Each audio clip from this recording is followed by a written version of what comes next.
За явган хүн ямар нэгэн зайг тогтсон хугацаанд туулах ёстой байв. Уг хүн 6 км замыг 2 цагийн дотор яваад цааш тэр хурдаараа явбал 3.1 цагаар хоцорно. Хурдаа 2.1 км цагаар нэмэгдүүлвэл тогтсон хугацаанаас 3.2 цагийн өмнө хүрэх байв. Ямар зай туулах ёстой байсан бэ гэсэн бодлыг бодцгоё. За энэ өгүүлбэрээс явган хүний эхний хурд бол 6 км-ийг хуваах нь 2 цаг буюу 3 км цаг гэж гарч ирнэ. За хүн маань эндээс гараад 2 цагийн дотор 6 км туулсан байна. За үүнээс чааш 3 км цагийн хурдтайгаар тогтсон хугацаанд зорьсон газар арай хүрээгүй байх ёстой. Зорьсон газараа хүрэхэд 3.1 цагаар хоцорсон явж байгаа. 3.1 цагийн дараагаар зорьсон газараа хүрнэ гэдгээс 3 км цагийг үржих нь 3.1 цаг буюу 1 км-ийн зайтай байсан гэсэн үг. Өөрөөр хэлбэл зорьсон газараа хүрэхэд 1 км дутуу байгаа гэсэн үг. Энэ хэрэгцээ явж байгаа. За тэгвэл хурдаа 2.1-ээр нэмэгдүүлсэн буюу ийм хурдтай явбал зорьсон газар 3.2 цагийн өмнө ирнэ.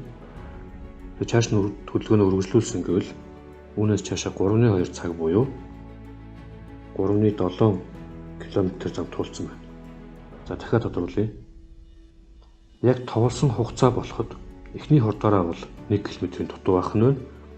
Харин нэмэгдүүлсэн хурдаараа бол 3.7 км илүү явцсан байх ёстой шүү дээ. За одоо зөрүүнүүдийг тооцъё. За яг товолсон хугацааны дараа гэхэд хоорондох зайн зөрүү гэдэг бол 3.7 дээр нэмэх нь 1 буюу 3.10 км-ийн зөрүү гарч ирнэ. Өөрөөр хэлбэл энэ зай 3.10 км. Мэдээж хурдны хувьд бол зөрүү нь 2.1 км цагийн зөрүүтэй байгаа.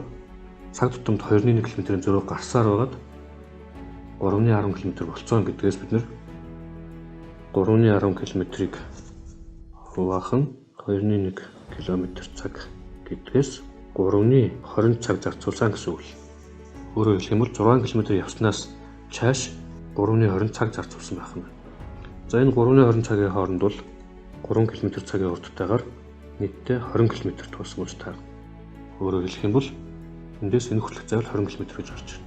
За ингээд бидний бодлого төтлөө энд 6 байгаа, энд 20 км байгаа, энд 1 км байгаа. Ингээд бидний туулах зай бол 27 км гэж гарч ирнэ. За одоо бодлогоо тэгштэл зохиох аргаар болж үзье.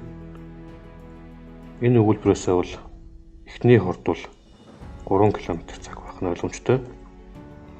За 6 км явснаас цааших явах ёстой замыг S гэж тооцъё. Тэгвэл тэр замыг эхний хурдаараа туулах хугацаа бол ийм байж таарна. Харин хоёр дахь хурд буюу нэмэгдүүлсэн хурдаар туулах хугацаа бол ийм байх ёстой.